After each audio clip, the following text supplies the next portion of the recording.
ini yang sana tidak kelihatan. Sudah.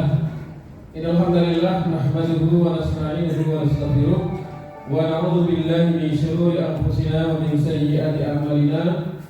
May yahdihillahu fala mudilla lahu wa may yudlil fala hadiya lahu. Asyhadu an la ilaha illallah wahdahu la syarika lahu wa anna Muhammadan abduhu wa rasuluh. Sallallahu alaihi wa barik ala nabiyyina wa qudwatina sayyidina wa maulana Muhammadin sallallahu alaihi wasallam wa ala alihi wa ashabihi wa azwajihi wa dzurriyyatihi wa man tabi'ahu bi ihsan ila yaumil. Qala Allah ta'ala fi kitabil karim. A'udzu billahi minasy syaithanir rajim. Ya ayyuhalladzina amanu taqullaha haqqa tuqatih wa la tamutunna illa wa antum muslimun. Allahumma faqihna fid-din wa 'allimna al-kitaba wal hikmah wa ghfir dzunubana wa tahhir qulubana wa fassih alsinatana wa hasil furujana wa atina al-hikmata wal hukma rahmatan 'alamin. Rabbi shrah li sadri wa yassir li amri wa hlul 'uqdatam min lisani yafqahu qawli. Rabbi zidna ilma warzuqna fahma amin ya rabbal alamin. Bapak Ibu sekalian, saudara-saudara calon tamu Allah yang dimuliakan Allah, bagaimana kabarnya? Alhamdulillah. Ada yang sudah pernah umrah sebelumnya? Yang sudah pernah umrah? Yang sudah pernah lebih dari satu kali? Belum, baru pernah. Ada yang sudah pernah 2 kali? Ada 3 kali? Umrah terus gak bahaya Pak? Karena dengan umrah terus Allah diberikan Allah kelapangan rezeki, panjang umur dan seluruh kebaikan Allah sejahtera. Amin. Lomba, semoga ini bukan rumah yang pertama tapi apa?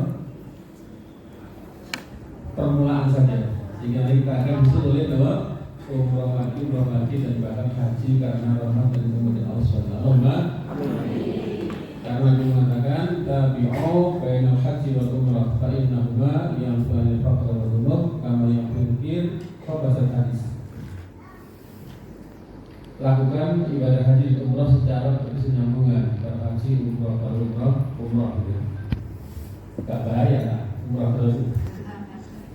Justru karena umrah itu Allah akan hapuskan kemaratan dan Allah hapuskan dosa. Sehingga kalau hilang laratnya dulu siap-siap kalau tadi apa? Di apa berbagi. Betul tadi Allah siapkan semua.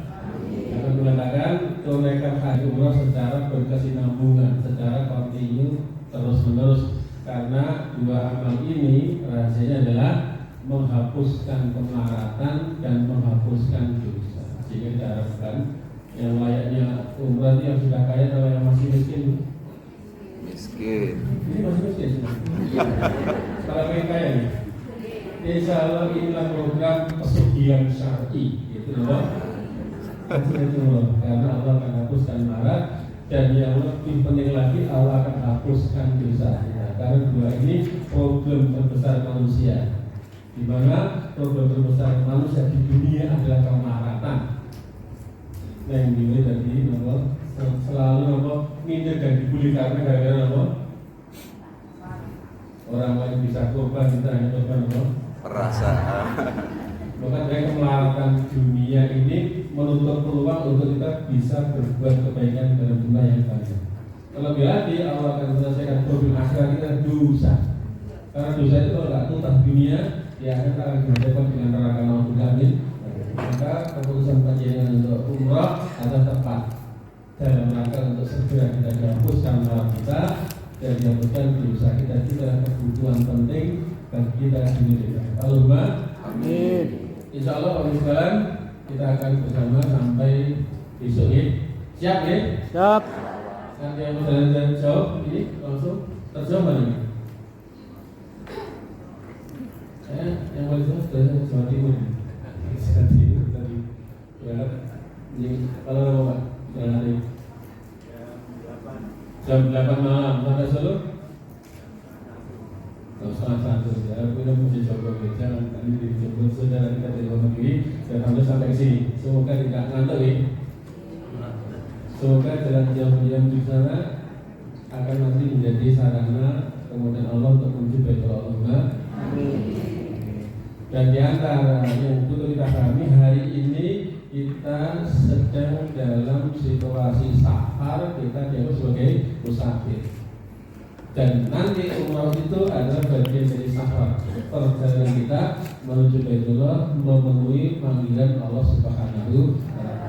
Maka materi yang pertama akan kita sampaikan adalah terkait dengan fikih safar. Safar itu kepergian, lelungan. Kemarin ada yang dari Amerika, mana ini? Karena kalau saya diboleh ada satu jamaah umroh dari Amerika, nggak lebih bahasa Indonesia. Ada yang dari Semarang? Ada ya? Ada belum? Yang saya bawa itu sekarang ada yang di forum ini, di ruang ini ada yang mampu berbahasa Inggris aktif. Ada ya?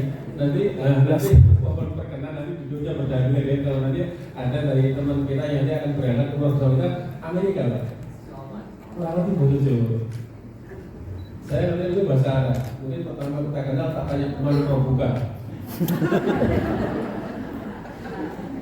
Kita pertama bisa lagi nanti kalau ada mohon perkenan nanti dibantu karena kami belum mampu menyediakan TL khusus berbahasa loh. Jadi ini pula karena kita berharap Islam akan mendunia. Karena ada yang kita butuh bahasa Mandarin, kita butuh bahasa.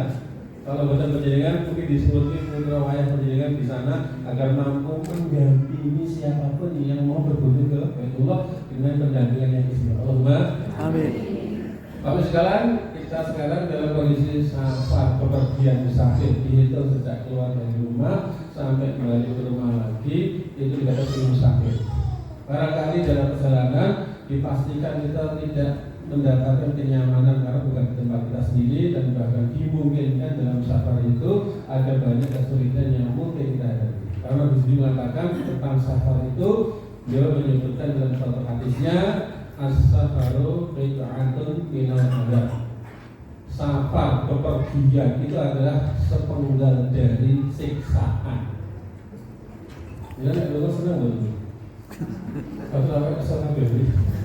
Maka mengatakan safar bepergian itu adalah sepenggal dari siksaan. Orang terhadap rasa nyamannya tidur, rasa enak makan. Maka kalau dia memiliki mungkin makannya enak itu baru kayak apa? Safar. Karena safar tidak seperti kalau di rumah sendiri. Kita mestinya bisa tidurnya di rumah kalau pergi ya di kendaraan, kadang kita tidak bisa tidur dengan nyaman. Apalagi nanti perjalanan pesawat dalam waktu yang cukup panjang, paling tidak 9 sampai 10 jam itu kondisi yang tidak nyaman. Maka dikatakan safar adalah sepenggal dari siksa yang menghalangi seorang dari kenyamanan makan, minum, tidur dan yang lainnya. Maka nanti Pak Iza Qadonah Badaru apabila seorang sudah selesai dari safarnya falyurji ila ahli, kemudian segera kembali ke keluarganya. Tetapi dibalik ketidaknyamanan saat orang safar, Allah menyediakan karunia yang besar. Makanya jangan pandang safar itu hal yang tidak menyenangkan, tapi dibalik safar yang seakan-akan tidak menyenangkan, di dalam perjalanan yang seakan-akan penuh kesulitan, tapi justru di balik safar ini Allah berikan kemudahan. Yang ini kita bahas pada hari ini. Maka nanti ketika panjenengan menyadari bahwa situasi yang mungkin yang alim sedang safar, maka manfaatkan kemuliaan yang Allah berikan bagi orang yang sedang safar. Safar kalau bahasa kita kan bepergian, umum. Itu adalah menempuh satu perjalanan. Jadi kalau orang sudah pergi melakukan satu perjalanan, menempuh jarak tertentu menuju ke tempat tertentu, maka sudah dikatakan safar. Maka ketika panjenengan datang ke tempat ini, maka dia sudah dikatakan apa? Safar. Makanya ada bisnisnya safari. Yang tugasnya apa? Bepergian, mengantarkan orang bepergian. Kemudian safar itu juga dikatakan menempuh jarak. Safar itu maknanya sama dengan al-barron. Artinya safar itu adalah dikatakan safar, bepergian jauh dikatakan safar. Karena nanti maknanya safar itu adalah tersingkap, jelas nampaknya. Sehingga nanti orang-orang yang bepergian dikatakan musafir, safar, karena dengan bepergian orang akan mengetahui watak aslinya. Mungkin dari itu orang kan jaga image dengan penampilan tertentu, dengan mengatur gaya bicara tertentu supaya tidak tahu nama aslinya. Tapi nanti dengan safar ini akan ketahuan apa? Wah, asli ini ternyata itu berlepas kan? Karena nanti aku boleh mantu itu jangan ngomong. Jadi mantu selama safar itu akhlak yang sejatinya kan untuk. Dan maka biasanya ngeyelan ternyata dekat safar ya bang, kita oleh nomor. Iya. Biasanya ngomong egois ternyata dekat safar ketahuan apa? Itu yang tunggu kita ketika terbuka sifat aslinya sifat yang no. Bukan tadi ini. Itu berusaha direkayasa. Aslinya muncul. Dan semoga yang dimunculkan Allah adalah watak-watak yang baik. Allahumma itu makanya pun di ternyata sehingga safar ini dengan safar orang akan dikenali sifat asli. Kemudian safar itu kalau kita bahasakan sederhana sejauh mana orang dikatakan safar adalah ketika orang perjalanannya sudah berkonsekuensi bolehnya mengkosor sholat, meringkas sholat. Nah, itu akan diajarkan hal-hal yang memang tidak biasa dikerjakan di rumah. Karena situasinya apa? Safar sudah bepergian. Maka nanti ada syariat-syariat tertentu yang memang itu berlaku ketika safar. Sehingga nanti jenengan sudah harus paham bahwa kita sedang safar tidak di rumah. Sehingga nanti ada hal-hal tertentu yang memang berbeda dengan apa yang bisa kita kerjakan ketika kita di rumah. Jadi jangan sampai kita safar tapi ngertinya sih loh kayak rumah. Apa ditandani, apa nanti ada hal yang berbeda. Sehingga kita paham karena setelah safar akan berbeda dengan situasi hadar orang di rumah kita sedang bepergian. Nah ukurannya orang dikatakan safar yang nanti Allah berikan beragam keutamaan dari safar itu ketika bepergiannya sudah layak dikatakan apa? Safar itu yang paling pokok adalah ketika orang boleh mengkosor sholat. Ya berapa jam nggak orang boleh mengkosor sholat? Yang tadi ya sholatnya biasanya 4 rakaat jadi 2. Siapa yang biasa mengkosor sholat saat bepergian? Kosor tahu jam itu? Kosor tahu. Kosor saja. Artinya ketika sudah masuk waktunya ya sholat pada waktunya tapi sholatnya loh bisa nanti masuk waktu dulu ya sholat dulu di waktu itu tapi sholatnya hanya 2 sudah habis. Nanti ketika masuk waktu asar ya sholat asar tapi 2 rakaat saja tidak digabung. Siapa yang biasa begitu? Ya betul. Biasanya apa? Jamaah. Coba desa. Butuh kita habis kalau nabi kita saat safar itu selalu mengkosor, selalu mengkosor. Kadang-kadang menjamak, jarang sekali menjamak kosor. Kalau kita gimana? Nah, bersafar mesti Kosong. selalu jamak kosor. Yang kita kenal dalam sepanjang sirah Nabi itu menjamak kosor ketika momen haji.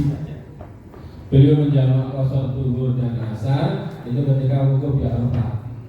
Kemudian beliau menjamak maghrib dan isya-nya dikosor itu ketika Nabi di Musdalifah saja. Selebihnya tidak. Yang sering dilakukan Nabi itu ketika beliau bepergian selalu mengkosor. Jadi sholat masih tetap pada waktunya tapi dengan cara mengkosornya. Yang 4 dikerjakan menjadi 2. Kadang-kadang Nabi menjamaknya. Jika Nabi bepergian sebelum masuk waktu, misalnya perginya jam 10 atau jam 11, jadi belum masuk waktu dulu, maka Nabi pergi. Kemudian berhenti ketika masuk waktu asar dan menjamak dua asar jamak tadi. Tapi ketika Nabi sebelum pergi kok sudah masuk waktu sholat, misalnya mau pergi kok jam 12, Nabi sholat zuhur terlebih dahulu berangkat, tidak menjamaknya. Karena tadi belum dikatakan safar, masih di rumah. Biasa nggak Bu? Oh dibayarin pas sebelum makan dijemah bisa pernah gitu Bu? Atau yang perjalanan alas sholatnya kalau sudah sampai rumah aja bisa ganti baju mandi-mandi gitu. Tidak boleh sudah selesai proses safar. Maka seberapa jarak yang layak orang dikatakan musafir sehingga ditandai dengan boleh mengapa sholat kalau perginya itu menempuh jarak 1 mil. Berapa berapa? 1,68 km. Ada penjelasan dari para sahabat yang paham terkait tentang apa yang menjadi syariat ini. Di antaranya ini dari Muharib, dia mengatakan Sami itu bin Umar, saya pernah mendengar bin Umar, sahabat Nabi, mengatakan ini lausah minusa'ah minan nahar faksul salah. Sungguh ketika saya bepergian itu dalam jangka waktu 1 jam, saya sudah mengkosong sholat. Ada yang biasa jalan-jalan kaki? Siapa yang rutin jalan kaki? Kaki itu biasanya berapa jam? Setengah jam. Berapa itu? 1 jam berapa kilometer yang jalan? Ada aplikasi juga, aplikasi di HP itu. Saya biasanya Bu. Saya kecepatan saya normal itu jalan kaki 1 jam itu 5,7 km. Kalau untuk naik turun kadang 4 km 1 jam. Berarti penjenengan dari rumah bepergian kalau sudah menempuh jarak yang ditempuh 1 jam. Tak jam berapa kilometer biasanya? Kita 3 km? Lebih harusnya. Rata-rata orang 5 km, berarti orang bepergian sekitar 5 km sudah sholat. Sak kecamatan mungkin tidak mau sholat. Kemudian Asal diriwayatkan, Sami itu Jabal bin Sahih yang saya pernah mendengar Jabal bin Sahih mengatakan Ibnu Umar berkata, "Lau kharajtu mailan qasartu shalah." Seandainya saya pergi 1 mil saja, saya sudah mau sholat. Jadi 1 mil berapa? 1,5 kilo lebih dikit, jadi 1,6 itu sudah mau sholat. Jangan dari rumah kok kondangan nyumbang dari kampung sebelah, boleh mau sholat. Pena amat agama itu pena inna dina yusrun. Sebuah agama itu nama mungkin ya, sing marahnya sudah. Jadi 1 mil itu sudah boleh mempasar. Berarti kalau dia dari rumah ke hotel ini sudah boleh tidak mempasar? Murah.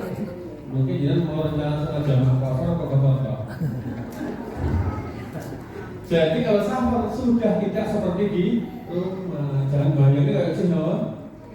Karena sesuatu sudah berlaku hukum safar. Di antaranya adalah terkait tentang ibadah sholat. Makanya sepanjang jalan kita jangan merasa angkuh. Kalau itu di situ ya. Tidak Allah karakternya ketika sedang dalam keadaan safar. Nah, dibalik masyarakat kesulitan, lelah dari payah dan bepergian, ternyata Allah memberikan beberapa keistimewaan kepada orang musafir yang tidak memiliki orang yang nongkrong di rumah saja. Di antara utamanya adalah doa yang mustajab. Makanya di rumah pikiran sumpok akan masa belum pergi saja. Mereka pergi tidak statusnya apa? Musafir. Orang musafir doanya apa? Makanya suami waktu lalu mau jadi apa? Bapak di rumah apa?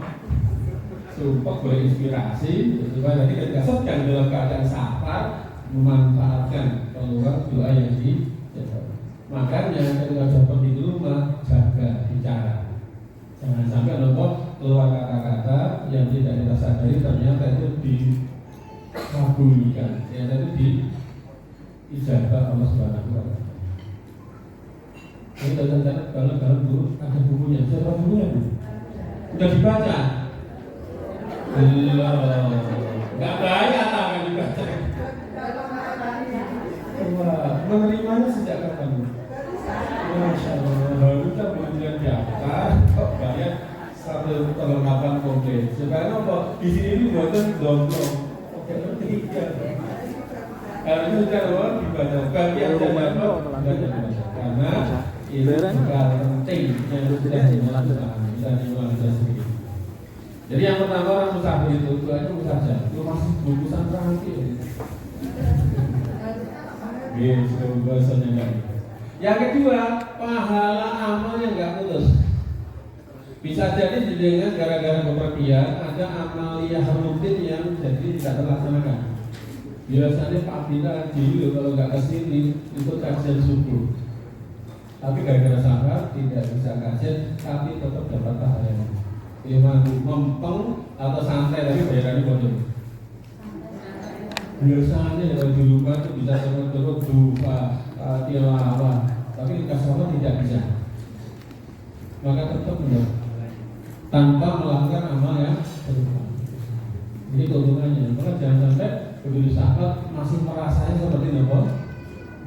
Sahabat sudah punya kesibukan tersendiri, bepergian sudah dihadapkan kesulitan tersendiri, maka seluruh kebaikannya itu menjadi kebiasaan rutin kok ditinggalkan karena sahabat, maka masih tetap mendapatkan pahalanya. Kemudian yang ketiga, bahwa dalam safar nanti ada rukhsah, ada keringanan dalam ibadah. Jika itu bentuknya ibadah salat, maka ada keringanan dengan cara boleh mengqasar, boleh menjamak, terlebih lagi menjamak qasar. Jadi kemudian yang itu tidak didapat oleh orang yang selain musafir.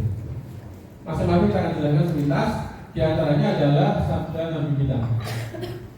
Salah sudah amat mustajabat. Ada 3 jenis doa yang mustajab, doa yang diijabah, dikabulkan oleh Allah. Yang pertama, dakwatul walidi, doanya satu orang tua. Doanya, jadi tidak harus 2 orang tua yang berdoakan. Karena akan berbeda. Kalau untuk anaknya doanya harus kompak antara bapak dan ibunya. Kadang-kadang bapak yang pengen anaknya apa, ibunya pengen apa. Terus si ibu bocah mau. Tapi Allah tidak mau, cukup satu saja, satu di antara orang tuanya, entah ibunya kah atau bapaknya kah, kalau itu punya dua atau untuk anaknya, maka itu dikabulkan Allah SWT. Maka manfaatkan selaku orang tua banyak-banyaklah berdoa kepada untuk bisa jadi bagian dari mustajabnya apa yang diinginkan. Kemudian yang kedua, wada'watul musafir, doanya musafir, doanya orang yang sedang bepergian. Maka manfaatkan ketika kita sedang bepergian itu memperbanyak doa.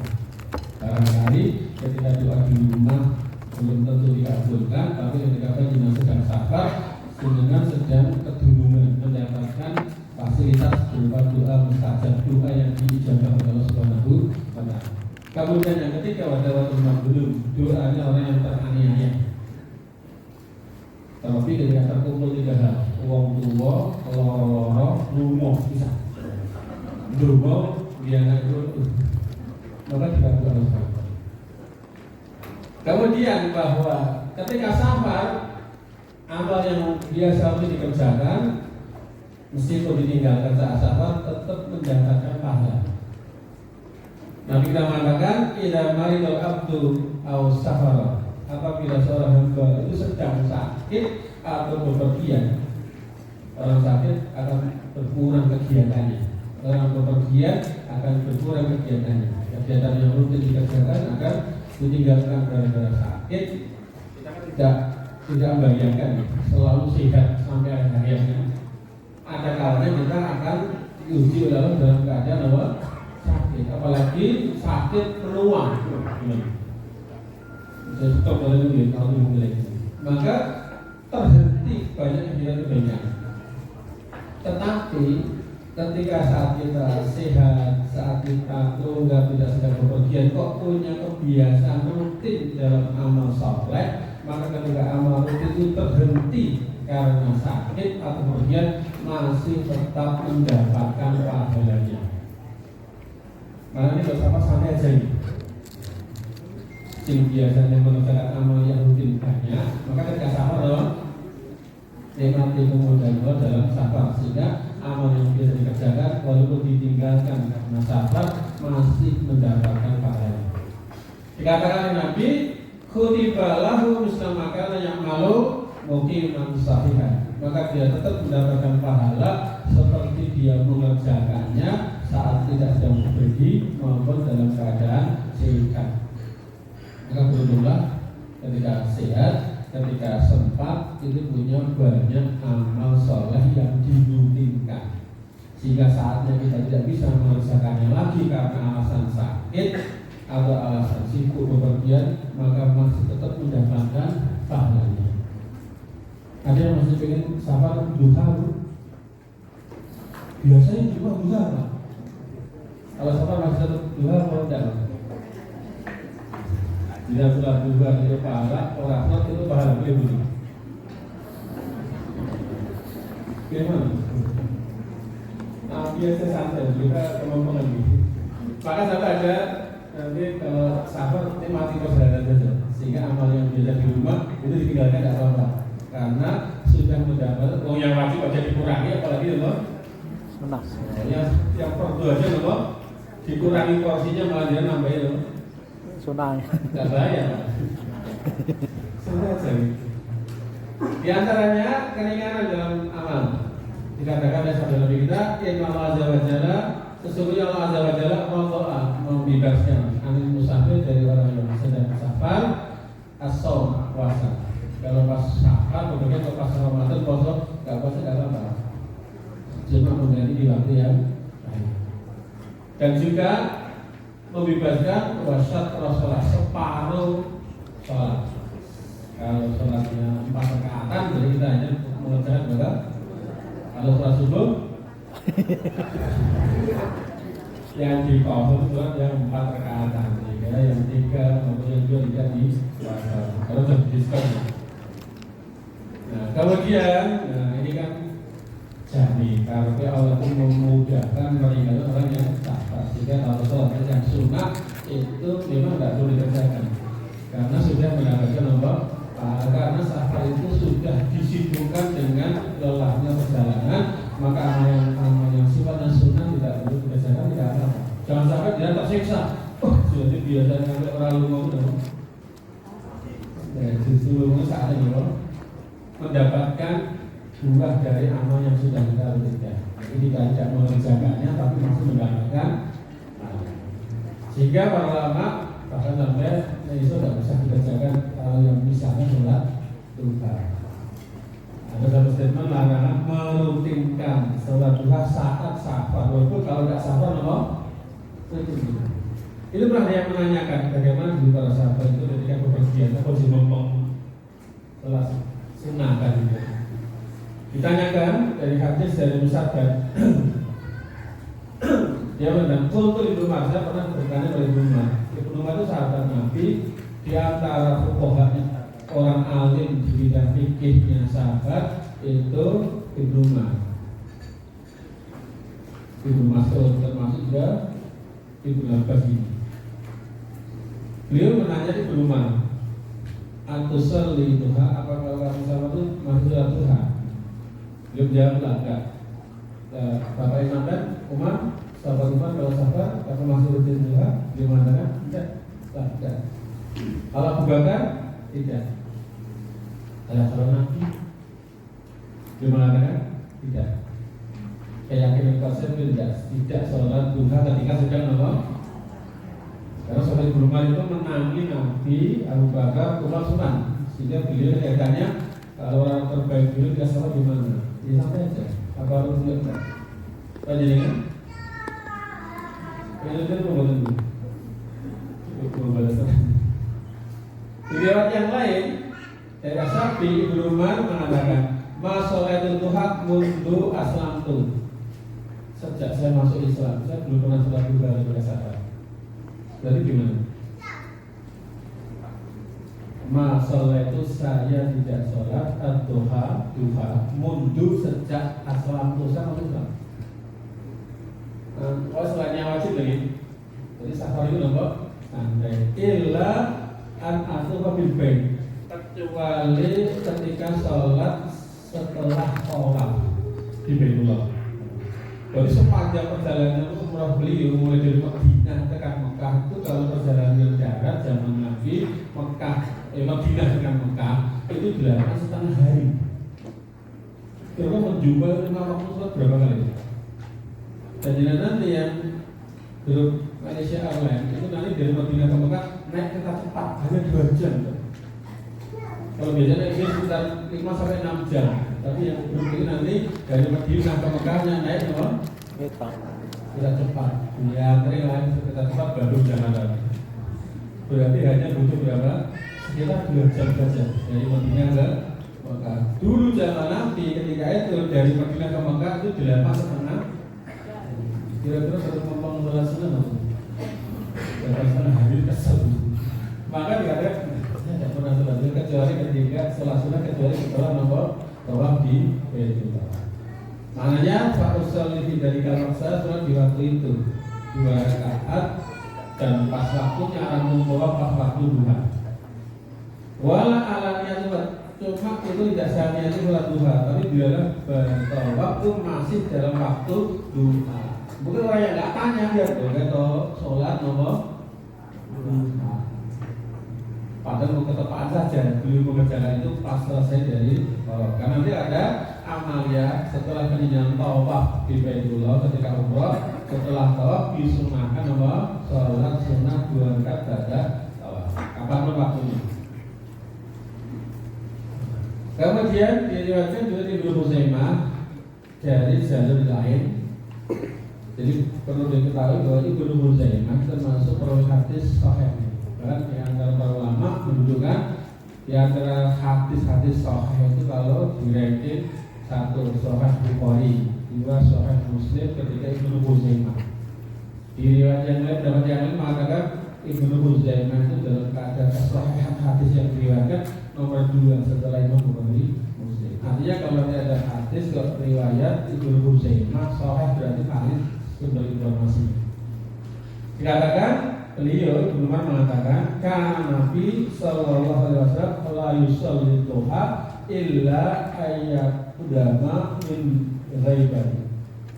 Nabi tidak pernah sholat duha ketika perjalanan safar itu kecuali sepulangnya dari bepergian. Jadi baru sholat sudah pulang dari bepergian. Jadi kita disunahkan ketika mau berangkat bepergian sholat sunnah di rumah sebelum keluar rumah. Sebaliknya ketika kita pulang sholat sunnah 2 rakaat di masjid terdekat sebelum masuk ke dan dibalik ini mau berangkat haji diterpi rokat berang di masjid sholat safar. Safar itu ketika di rumah saja sebelum keluar dari rumah. Kita dulu gitu mau berangkat sholat haji sholat di mana?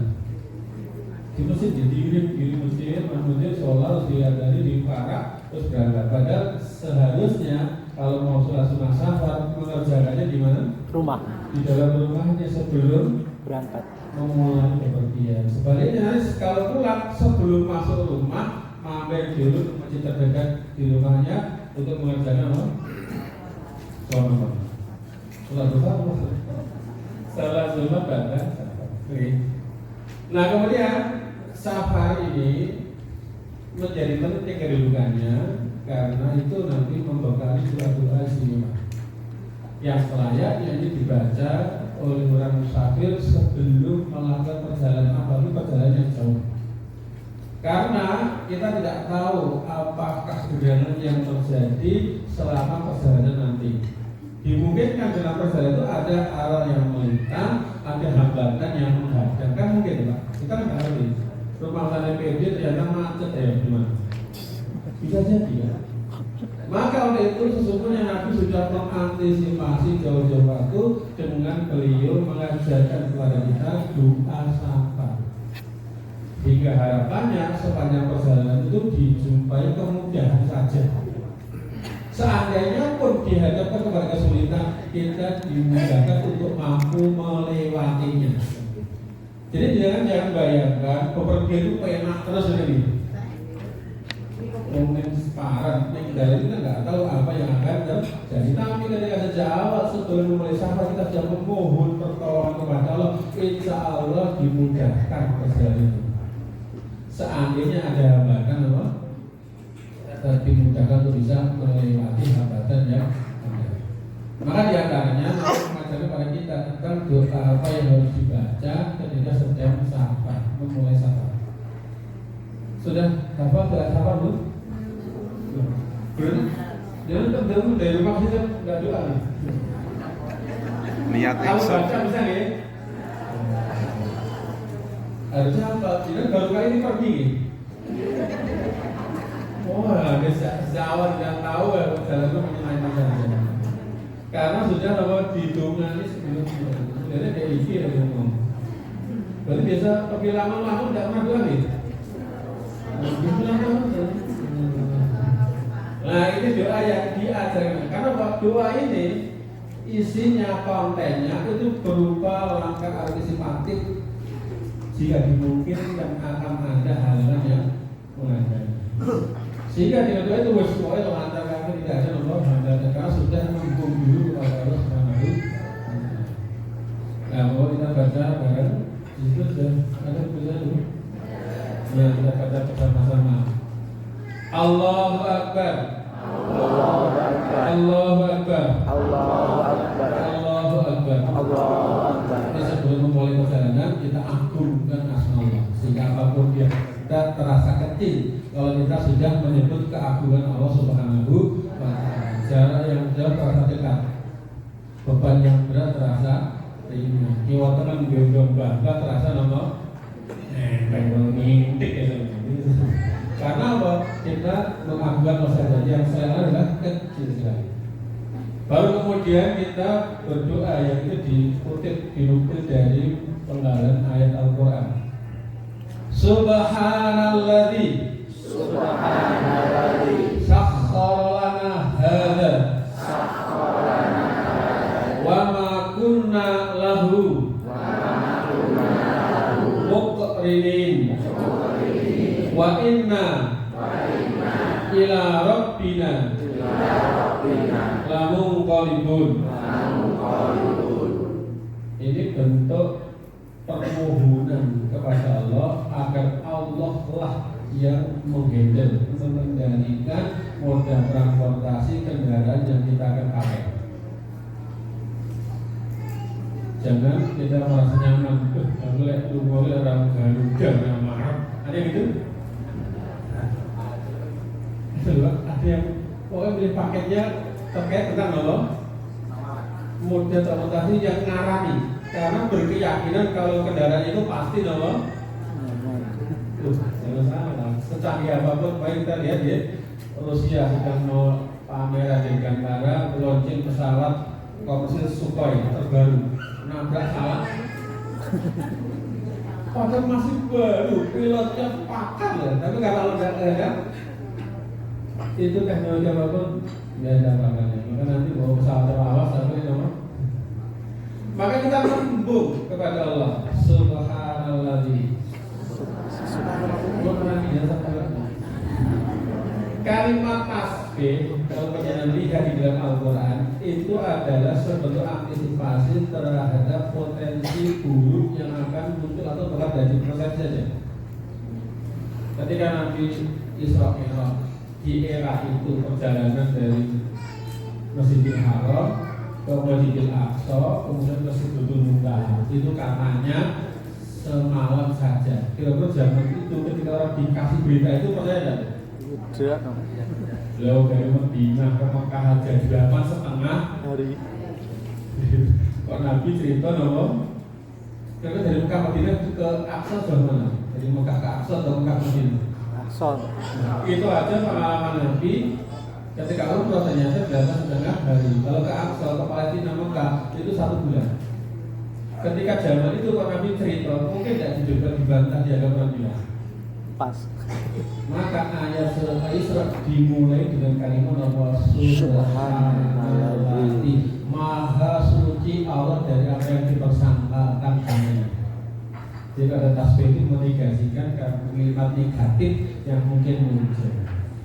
Mungkin enggak ada ekses negatif atau potensi bahaya ketika kita berkendara. Sangat. Ya kan?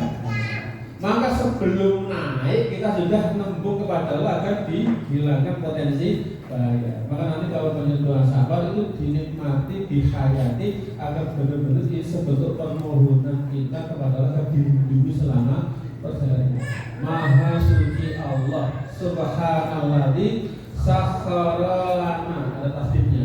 Sakhkhara yang telah menundukkan, mengendalikan untuk kami hadza kendaraan ini.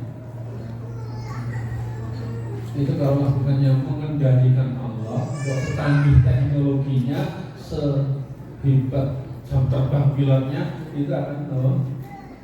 Tapi kalau yang mengendalikan Allah, buat sejadul apapun pesawatnya itu kan, jadi masih ngarangin naik pesawatnya apa lagi.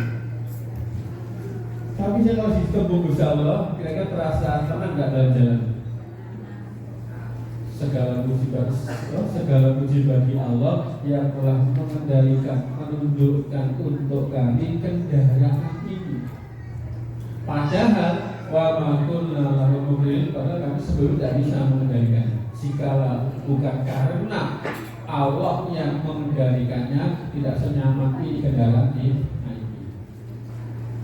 Dan mungkin naik bis itu kebanyakan itu bisa mati.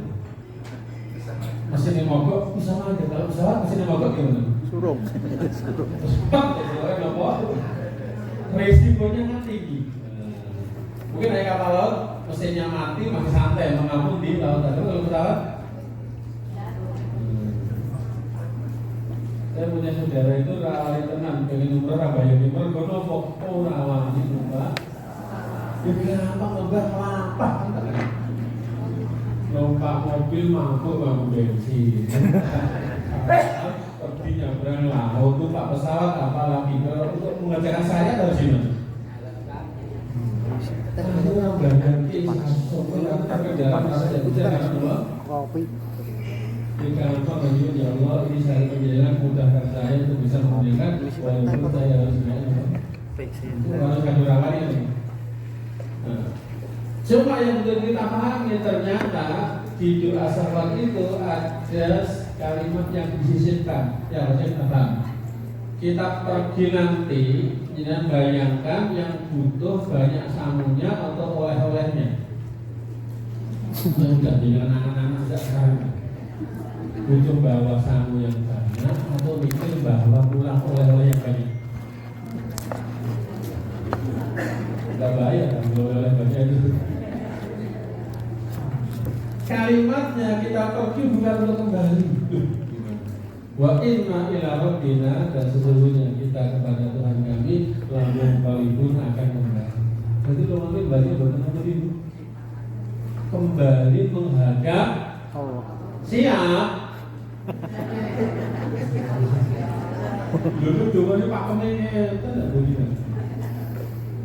Berarti pergi ini adalah sebentuk miniatur gambaran perjalanan hakiki kita menuju.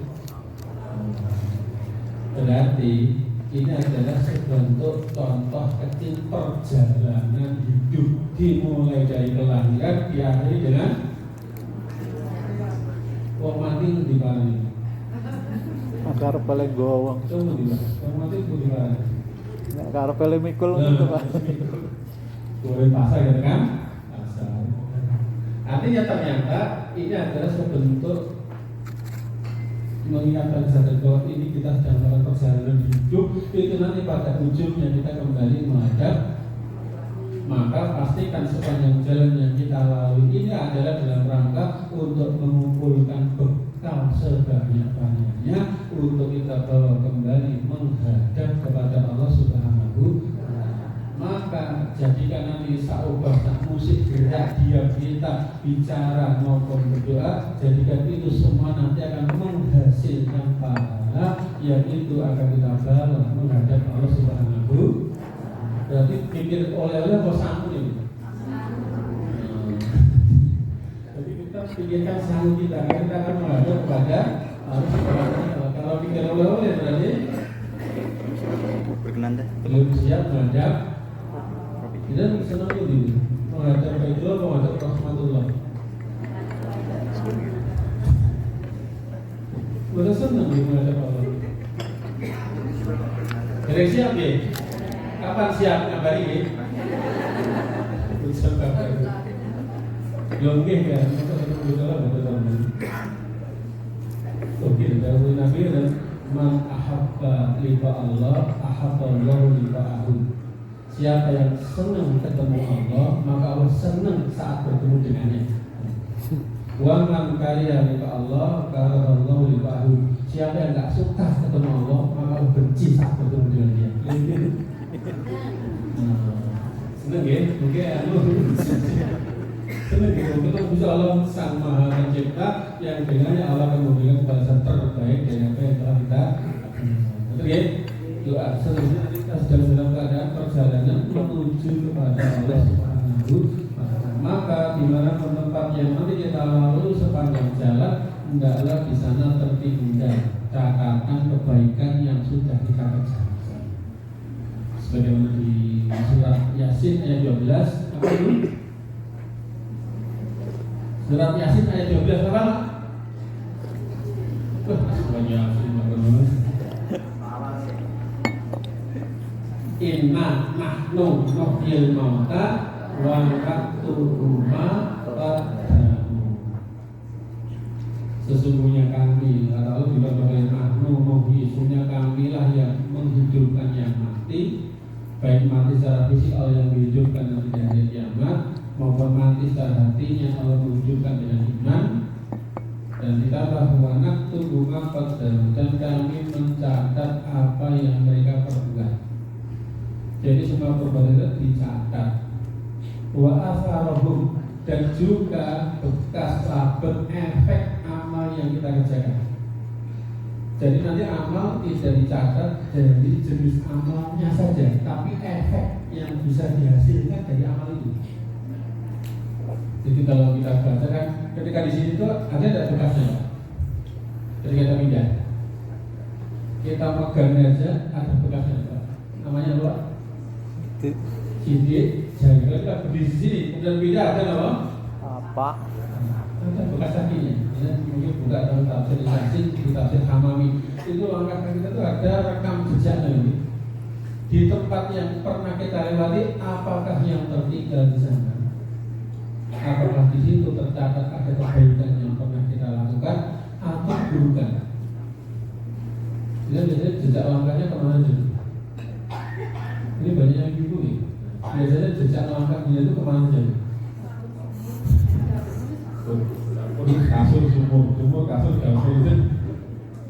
Ya kalau perginya yang jauh, supaya nanti ada saksi tentang alam yang menjadi saksi bahwa kita pernah mengerjakan kebaikan. Harus dicatat.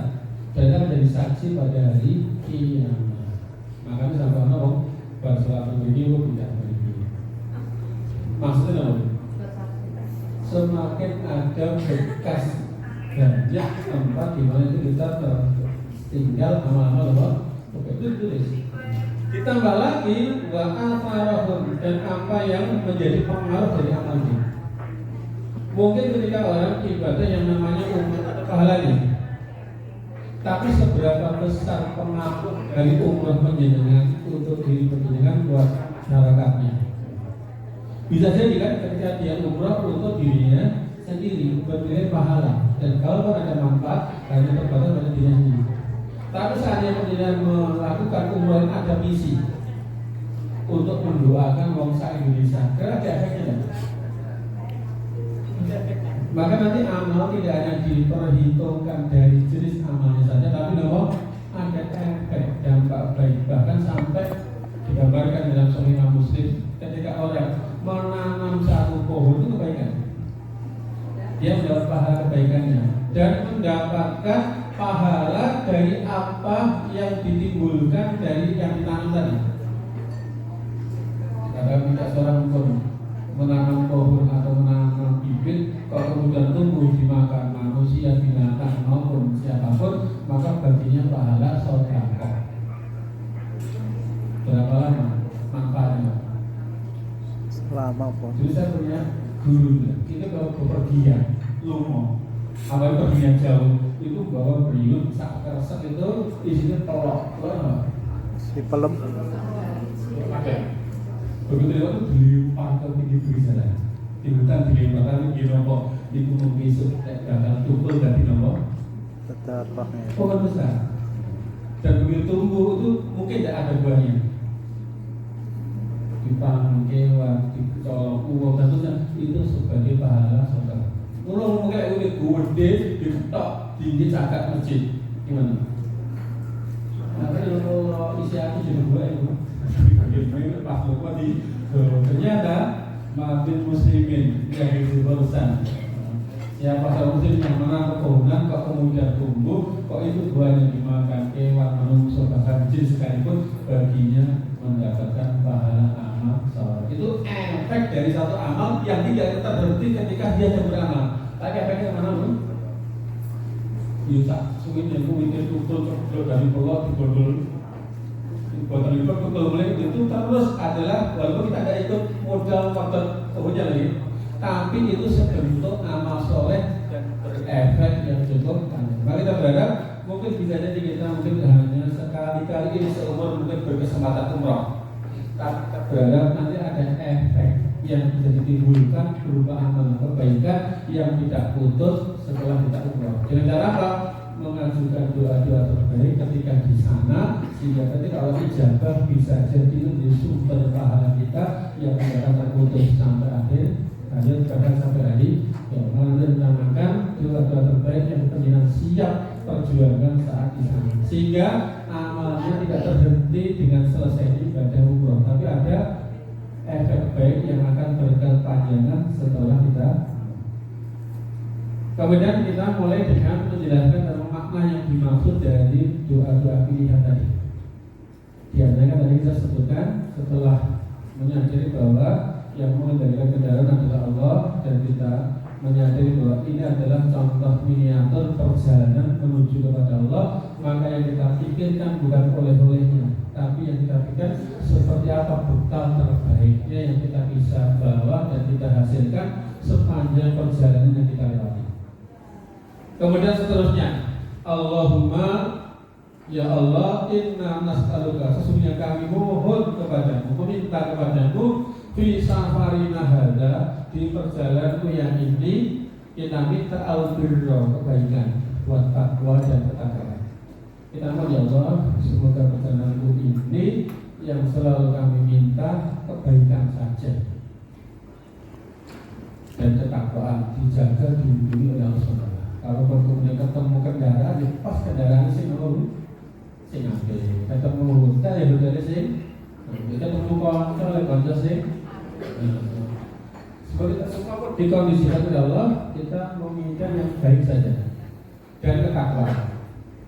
Wa minal amali, dan kita memohon dari amal yang kita kerjakan sepanjang perjalanan ini adalah makardo, amal yang diridhoi oleh Allah. Dan alhamdulillah jangan sampai kita melakukan perkara-perkara yang itu dimurkai Allah yang akan berdampak menyulitkan perjalanan kita. Jangan sampai gara-gara kita perjalanan rombongan kita terhambat karena kita melakukan perkara yang tidak diridhoi oleh Allah Subhanahu wa Ta'ala. Kemudian berikutnya kita mohon Allahumma hawwin alaina, ya Allah mudahkanlah, ringankanlah untukku safarana hadza, kepergian ini. Karena ada kalanya kan kepergian tidak selalu mudah dan lancar ya. Tapi kita memohonnya Allah hawwin alaina safarana hadza, ya Allah semoga mudahkan saja perjalananku. Wa akri amabudahu, dan pendekkan jaraknya yang jauh. Jangan pernah bayangin dulu nanti dari Jogja sampai ke Malaysia ke Madinah berapa kilometer dulu? Itu jauh pada. Biasanya kalau jalan jauh itu ceria apa galuh? Mungkin pesawat, ini kok teman orang pinggir sedilo. Itu ketinggalan 9 jam joblong terus itu sampai ke Sambil dulu. Kalau dekat 9 kan masih bisa lihat. Oh, sampai kan oke, kalau di tengah dulu turun. itu kalau perjalanan jauh kok kemudian orang jenuh itu kira-kira kemana mulainya? Tidur, dia ragu bantal aja. Itu sudah tersisa dulu, sehingga seakan badan tidak nyaman. Maka kita mohon walaupun perjalanan jauh, tapi terasa nomor pendek. Jadi wa'atwi an-nabudahu, dan pendekkanlah jaraknya untukku. Mungkin orang merasanya kurang tekan-tekan ya. Bagi sebagian orang bontot katanya tidak makan minggu langsung tekan dong ya sama tuh banget. Ternyata dikondisikan perjalanan jauh tidak terasa. Seandainya peternak isinya ceria saja orang pesawat ini, rasa dulu. Cuma ala hal kita berangkat dan perjalanan itu ringan saja. Jauhnya seperti apa terasa tak dekat saja. Kemudian berikutnya Allahumma antas sahibu bisafari. Ya Allah, engkaulah temanku dalam perjalananku ini. Ini lainnya. Yang berangkat ini ditemani Allah Subhanahu wa taala, sementara yang ditinggal wal khalifatu fil ahli, dan engkaulah yang menjadi penggantiku untuk keluargaku. Jadi yang berangkat ditemani Allah, yang ditinggal diurus. Ini sudah ketemu, sehingga bagi yang pergi tidak mikir sing di rumah, sementara yang di rumah tidak mengkhawatirkan ya.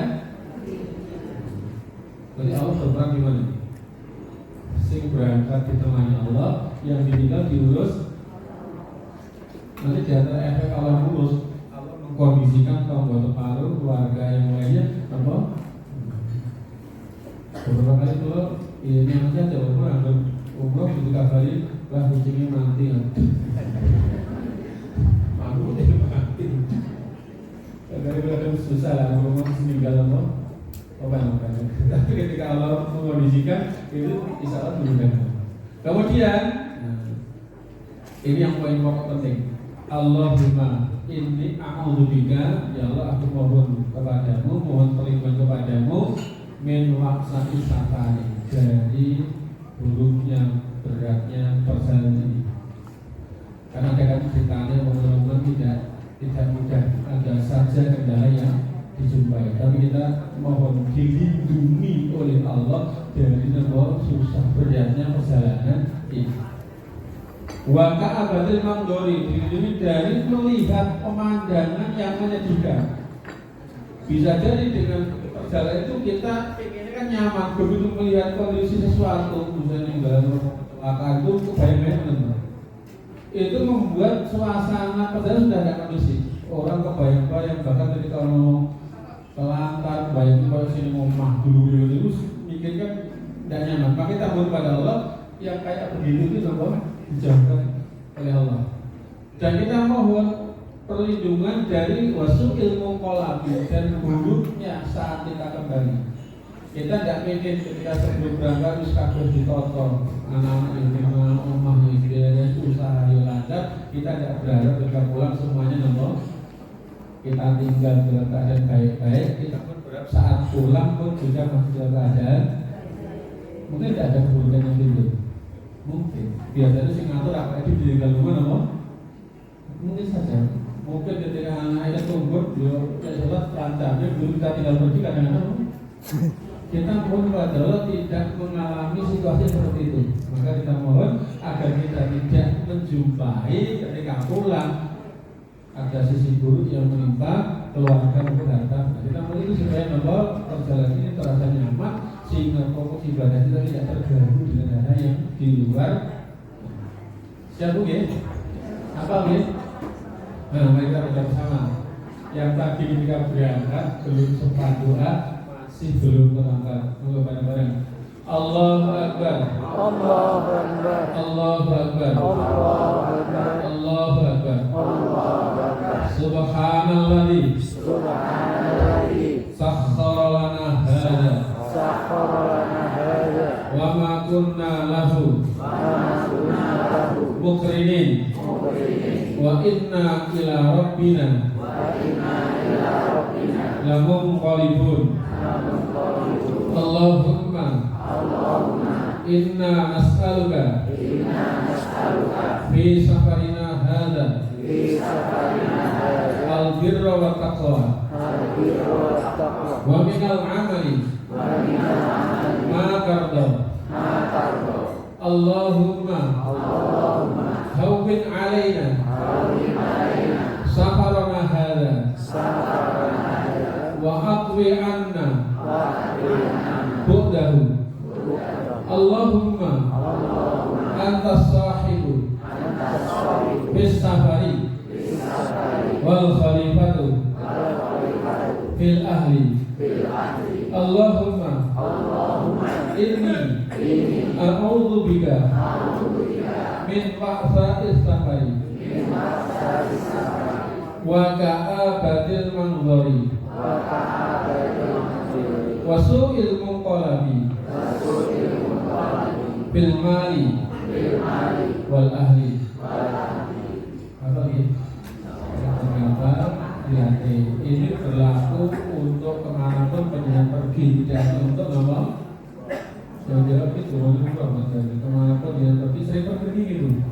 Kalau ke pasar, kalau ke putih, mungkin betul ketika kalau mau kamu katanya mulai memainkan, kita tidak ingin melihat sepulang kita kepergian keburukan yang ada, baik mana menyangkut harta benda maupun keluarga. Kita mohon supaya nampak, apalagi perjalanan kita dengan suci untuk memenuhi panggilan Allah ke Baitullah, semua dikondisikan agar tujuan utama kita ibadah tercapai dengan tadi di buku sudah ada insya Allah ya. Maka nanti ada beberapa yang butuh kita tekankan, karena nanti kita bepergian tidak sendiri, berombongan, maka kita berharap menjadi satu tim yang kompak, tim yang solid ya. Karena nanti bisa jadi dalam perjalanan kita ada yang sewu sepuh kadang-kadang mungkin tidak bisa mengikuti ritmenya yang normal. Tapi ketahui bahwa kehadiran mereka di tengah-tengah kita itu sebetulnya menjadi sarana pertolongan dari Allah Subhanahu wa Ta'ala. Maka nanti ketika penyidikan berharap dimudahkan urusannya, yang mudahkanlah urusan orang. Jika kita nanti sepanjang jalan ingin selalu ditolong oleh Allah, maka tolonglah bersama kita. Nabi mengatakan, Allah al-abdi maka al-abdu fi auni akhihi. Allah akan selalu ada untuk menolong hambanya selagi hambanya mau menolong sesamanya. Bahkan jadikan nanti teman kita itu jadi sumber sarana pertolongan Allah SWT untuk kita. Jadi jangan memandang teman kita nanti yang kayaknya merepotin. Ada mungkin kepikir gitu, sama sini sepuh-sepuh apa korek lama-lama kan itu mungkin gitu. Bisa jadi dengan kehadiran mereka kita dimudahkan, karena bersabda Innallaha ta'ala innama yaksurullah hadil ummah bida'idiyah. Sesungguhnya saja Allah akan selalu menolong umat ini karena keberadaan orang-orang lemah di tengah-tengah mereka. Kalau barangkali kita anggap ada di antara kita yang kita pandang sebagai orang yang lemah, tapi justru ini sarana turunnya pertolongan Allah. Menurut yang sepuh sadar diwasai pemuda, sehingga kudu dimulaikan, karena dari beliaunya itu nanti akan menjadi sebab turunnya pertolongan. Dengan cara apa? Bidakwatihim wa sholatihim wa ikhlasihim, yaitu melalui doa-doa orang yang lemah, melalui sholat-sholat mereka, dan melalui keikhlasan mereka. Ini menjadi sebab diturunkannya pertolongan dari Allah Subhanahu. Maka berbahagialah tahun ini adalah haji ramah lansia. 70% lebih peserta jamaah haji adalah piatu apa? Itu maksudnya apa? Dan waduh, dengan tuntas bisa bahkan jadi ini betul kemuliaan. Maka nanti kita bayangkan si muda-muda ini kepomo karena sumber potensi pertolongan Allah sekitarnya. Tinggal mereka dirembah dengan lingkungannya, menjalankan SDN salat, dengan sikap ikhlas. Dengan itu kita akan mendapatkan pertolongan Allah Subhanahu wa Ta'ala. Cukup waktunya gitu.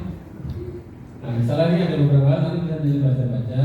Nanti penjajaran sepanjang waktu akan ditemani TL yaitu leader yang mendampingi mulai dari persiapan perjalanan sampai rangkaian ibadah tengah suci. Tetapi jangan pandang bahwa bisa jadi yang menjadi pembimbing panjenengan relatif masih muda, masih mungkin belum berpengalaman, tapi dia adalah amir, pemimpin dalam perjalanan. menjadi kewajiban kita untuk menaatinya. Karena nanti akan ada kemudahan pertolongan Allah manakala di dalam safar itu adanya ketaatan kepada pemimpin dalam perjalanan ini. Ada beberapa yang mungkin kita sampaikan sepintas terkait tentang hal yang butuh kita lakukan persiapan sebelum safar. Sebelum bepergian, apa yang butuh dipersiapkan agar nanti tidak menjadi hambatan di dalam perjalanan ini. Di antaranya ada persiapan yaitu berupa etika adab yang disyariatkan sebelum safar. Yang pertama adalah menunaikan sholat istikharah sebelum bepergian. Kita mengenalnya istikharah boleh judul tak betul ini. Istikharah itu maknanya istikharah itu maknanya supaya kita selalu dipilihkan yang terbaik. Ditakdir oleh Allah selalu mendapatkan sesuatu yang terbaik. Itu istikharah, meminta agar dipilihkan yang terbaik. Yaitu salah satu doa sebelum bepergian yang kita kenal istilahnya selama safar. Karena Nabi dulu mengajarkan para sahabat untuk selalu beristikharah, mohon dipilihkan yang terbaik dalam segala hal. Tidak hanya ketika mau cari jodoh, mungkin boleh pekerjaan, tapi tidak dalam segala hal. Artinya bahwa ketika kita lakukan itu, maka seakan-akan kita dituntun begitu, diarahkan untuk selalu kepada hal yang baik saja. Jadi katakan Nabi itu mengajari kepada kami istikharah sebagaimana mengajarkan surat-surat dalam Al-Quran. Artinya para sahabat senantiasa diajarkan untuk selalu berdoa kepada Allah melalui sholat agar apa yang nanti akan dikerjakan selalu dipilihkan mendapatkan yang terbaik. Apa lagi sih orang ini? Ini apa itu diwajibkan? Doa ini apa? Doa itu setelah sholat. Kemudian bertobat dari segala dosa kesalahan. Kalau perlu meminta maaf kepada saudara dan tetangga agar nanti sepanjang jalan kita tidak terbeban sehingga tidak menjumpai kondisi yang sulit dalam perjalanan. Minta maaf apalagi pada orang tua. Kemudian berikutnya hendaklah ketika sebelum safar orang menyiapkan. Kita kadang-kadang mendengarkan ini ketika pemberangkatan jenazah nih, bagi yang masih ada sesambutan kepada almarhum untuk menghubungi apa? Kalau kita sedang safar, tapi potensinya kan ila rabbina lamu qalibin. Bisa jadi pergi tidak akan kembali. Terus gimana tanggungan yang di rumah? Ini diantisipasi ya. Maka dalam mengembalikan barang-barang yang telah diambilnya kepada pemiliknya, tahu jupuk, gosok, kemudian berapa ini? Atau membayar utang lain, masa dia punya utang? Pak. Ini pamit tersebut ini. Pak, ini aku harus mengangkat umroh, jadi kalau balik, diambil lagi, lagi. Ini perjelas, nanti kita tinggal umroh, ini sewa, nanti nomor sedangkan menghubungi nomor. Mungkin ya, kadang-kadang utang itu membuat begini, bahkan orang yang syahid di depannya surga tertunda gara-gara apa? Sehingga memang bedanya dulu, begitu tinggal umroh, para debt collector kira-kira ternyata orang keluarga itu ternyata diutang dan budi. Kalau boleh dinego karena boleh dibayar utang, menyiapkan, menyiapkan nafkah untuk keluarga yang ditinggal. Jangan sampai pulang, wah ini ditinggali di rumah, pulang-pulang listrik dicabut, pasti padahal ditinggali. Atau segera menyelesaikan perjanjian yang tidak tuntas dulu. Seperti sebelum berangkat semua beres. Yang itu berkaitan dengan hak orang lain yang ada pada kita. Menulis wasiat, nah wasiat kepada ahli keluarga. Untuk menolong Allah, siapa tahu ternyata Allah sudah mengatakan kita mau pengen hidup dulu nanti beribadah dulu. Cuma pun tentu begini. Gara-gara mangkat haji akhirnya apa? Tadi malam saya dapat berita jamaah haji yang meninggal tanah suci sekian ratus. Itu berita gembira atau berita juga? Apa teror? Lapor gitu, Anda tidak dampak psikologi. Kecuali dulu, alhamdulillah Logika sisi positifnya saja. Nabi yang jauh ketika beliau menerangkan tentang Ka'bah, tentang kemuliaan dan efek yang ditimbulkan dari orang yang berkunjung ke Ka'bah ini. Beliau mengatakan hadzal bait amatul Islam. Baitullah ini adalah simbol eksistensi Islam. Simbolnya apa? Man kharaja ya hadzal bait, siapa yang keluar rumah untuk menuju ke Baitullah min hajin al mu'tamirin, baik itu mereka yang berhaji atau berumrah, karena madmunan Allah, mereka semua sudah dijamin disambut oleh Allah Subhanahu wa Ta'ala. Tidak ada yang dikhawatirkan, tidak mungkin terlambat kalau dia tamunya Allah datang untuk mengagungkan Baitullah. Apa jaminannya? Dua, in qabadahu ayyudkhilahul jannah, jika Allah berkenan mencabut nyawanya langsung surga, buka pakai lama. Artinya minat orang nunggu hari kiamat. Artinya sudah ada pakai lama langsung surga. Berarti berita gembira atau berita duka? Alhamdulillah baru sekarang. Tapi sobat ini wakin rodalu berarti 25. Jika bisa pulang kembali ke tanah air disertai dikasih banyaknya pahala dan harta kekayaan. Pilih mana bu? Berangkat orang baik tekan swarga, berangkat mulai sugih. Pilih bu. Semoga semua yang dipilih Allah yang terbaik untuk kita. Kita coba. Assalamualaikum warahmatullahi wabarakatuh.